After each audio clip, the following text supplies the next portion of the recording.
Spoločnosť Medtronic vyrába prístroje, vlastne pomôcky, zdravotnícke pomôcky určené na terapiu, nie na diagnostiku.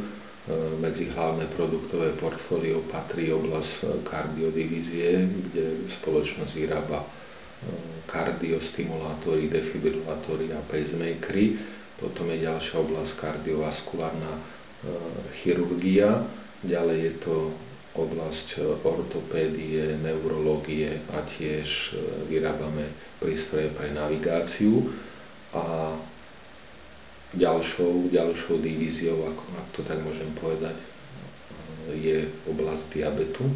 Čiže spoločnosť vyrába produkty na terapiu diabetu, hlavne pacientov diabetu prvého typu a takisto pre pacientov druhého typu, ktorí sú na intenzifikovanom inzulínovom režime.